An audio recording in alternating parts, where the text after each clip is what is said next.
Assalamu alaikum wa rahmatullah. Excellence, Monsieur Numan Kurtulmuş, président de la Grande Assemblée nationale de Turquie, chers frères. Mesdames et Messieurs les honorables présidents de Parlement, Mesdames et Messieurs les experts, distingués invités, c'est avec un profond honneur et un devoir de responsabilité que je prends part à cette importante rencontre qui réunit des parlementaires animés par des valeurs partagées et un engagement sincère en faveur de la cause palestinienne. Je voudrais tout d'abord adresser mes remerciements les plus chaleureux au président de la République de Turquie, Son Excellence M. Recep Tayyip Erdogan, à qui j'ai l'honneur de transmettre les salutations fraternelles de Son Excellence, Monsieur le Président Bassirou Diomaye Diakhar Faye, attaché à la solidité des liens entre nos deux pays. Je tiens également à saluer les autorités turques pour l'accueil fraternel réservé à ma délégation ainsi que le professeur Numan Kurtulmuş, président de la Grande Assemblée nationale, pour cette belle initiative qui consacre le rôle essentiel des parlements dans la construction d'un ordre international plus humain, plus juste et plus équilibré. Mesdames et Messieurs, chers participants, nous sommes réunis ici autour d'une cause qui transcende les appartenances et les différences, celle des droits fondamentaux, de la dignité et de la souveraineté du peuple palestinien. Depuis plus de 3/4 de siècle, ce peuple vit sous occupation, confronté à des réalités difficiles, marquées par des privations, des violences, des déplacements forcés et une remise en cause constante de ses droits. À Gaza comme en Cisjordanie, la population endure une précarité persistante dans un climat d'insécurité et de tension. À cela s'ajoute le manque d'accès des mécanismes internationaux aux territoires concernés, ce qui freine toute évaluation indépendante de la situation sur le terrain. Pourtant, de nombreux rapports d'experts, d'agences onusiennes et d'organisations de la société civile ont mis en évidence l'impact profond des politiques en cours sur l'équilibre humain, social, économique et culturel dans les territoires palestiniens.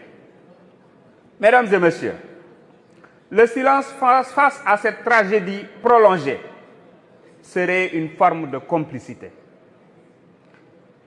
Nous avons le devoir d'agir.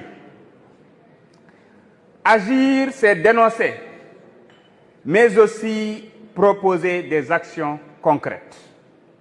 C'est pourquoi cette initiative parlementaire que nous saluons aujourd'hui est porteuse d'espoir.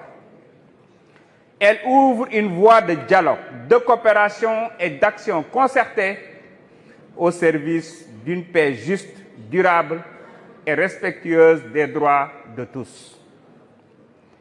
Le groupe des parlements en soutien à la Palestine doit devenir un véritable cadre de veille, de plaidoyer et de mobilisation.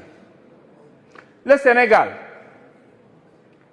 fidèle à ses engagements historiques, y prendra toute sa part, notamment à travers la présidence qu'il assure du Comité pour l'exercice des droits inaliénables du peuple palestinien. Notre position demeure constante.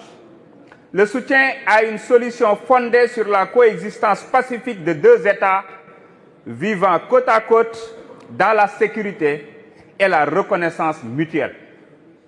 C'est dans ce cadre que nous avons soutenu la résolution ES 1024 de septembre 2024, ainsi que l'avis consultatif de la Cour internationale de justice rendu en juillet dernier, qui vient rappeler le droit et la légitimité des peuples à disposer d'eux-mêmes.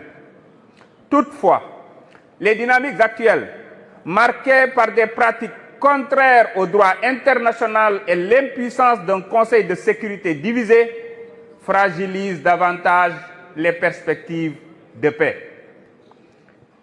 Il est difficile d'envisager un avenir serein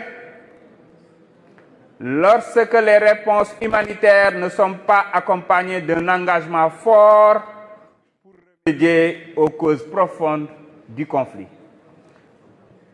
Mesdames et messieurs, ce sommet nous invite à réfléchir au rôle que doivent jouer les parlements dans la diplomatie internationale et moderne. En tant que représentants des peuples, nous avons le devoir et le pouvoir d'agir. Par la parole, par le vote, par le dialogue et par la solidarité entre institutions. Les parlements doivent devenir des ponts entre les peuples et des artisans de la paix. Et puisque nous parlons d'espérance, nous formulons le vœu que la déclaration d'Istanbul ne soit pas un texte de plus vite oublié, mais un véritable socle pour une action renouvelée, structurée et collective. Je me réjouis de l'esprit de fraternité et de compréhension mutuelle qui a prévalu durant nos discussions. Il constitue une base solide pour approfondir notre coopération à l'avenir. Le chemin vers la paix est difficile, semé d'obstacles, mais il demeure accessible si la volonté politique et morale est au rendez-vous.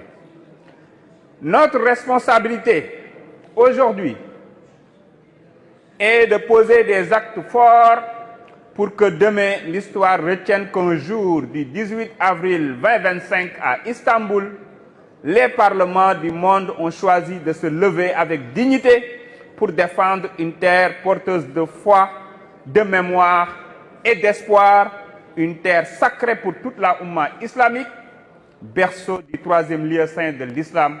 Je vous remercie.